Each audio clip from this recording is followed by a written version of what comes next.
जय माता दी दोस्तों एंड जय सिया राम। तो आज हम बात करेंगे माता के 7वें स्वरूप के बारे में, जिसका नाम है महाकाली, यानी कि कालरात्रि भी इनको कहा जाता है। तो शनिवार के दिन ये दिन पड़ रहा है। यह दिन माँ कालरात्रि को समर्पित है। देवी कालरात्रि को महायोगेश्वरी, महायोगिनी और शुभंकरी भी कहा जाता है। मान्यता है कि माँ कालरात्रि की पूजा अर्चना करने से भक्तों की काल से रक्षा होती है और अकाल मृत्यु का भय नहीं रहता। आइए अब बात करते हैं कि माँ कालरात्रि का रूप कैसा है। माँ कालरात्रि का शरीर अंधकार की तरह काला है। माँ की श्वास से आग निकलती है। माँ के बाल बड़े और बिखरे हुए हैं। माता के गले में पड़ी माला बिजली की तरह चमकती है। माँ कालरात्रि के हाथ 4 हाथ हैं, 3 नेत्र हैं। एक हाथ में माता ने खड्ग यानी कि तलवार, दूसरे में लौह शस्त्र, तीसरे हाथ में वर मुद्रा और चौथे हाथ में अभय मुद्रा धारण की हुई है।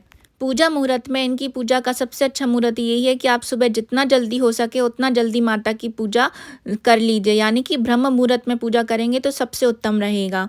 तो आइए जानते हैं कि माँ कालरात्रि की पूजा की विधि क्या है। सुबह जल्दी उठकर स्नान आदि से निवृत्त होकर साफ स्वच्छ वस्त्र धारण कर लें। माँ की प्रतिमा को गंगा जल या शुद्ध जल से स्नान कराएं। माँ को लाल रंग के वस्त्र अर्पित करें। धार्मिक मान्यताओं के अनुसार माँ को लाल रंग बहुत ज़्यादा पसंद है। माँ को स्नान कराने के बाद पुष्प अर्पित करें। माँ को रोली कुमकुम लगाएं। माँ को मिष्ठान, पंचमेवा, 5 प्रकार के फल भी अर्पित करें। माँ कालरात्रि को शहद का भोग अवश्य लगाएं। माँ कालरात्रि को अधिक से अधिक माता कालरात्रि का आप ध्यान कर सकते हैं। अब हम जानते हैं कि माँ कालरात्रि की पूजा से लाभ क्या क्या मिलता है। नवरात्रि के 7वें दिन माँ कालरात्रि की विधिवत पूजा करने से माँ अति प्रसन्न होती हैं।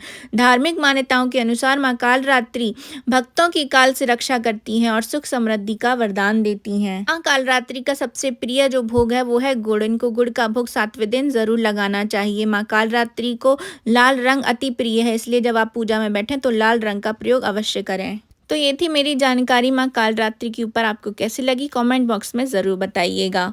तो अभी के लिए जय माता दी एंड जय सिया राम।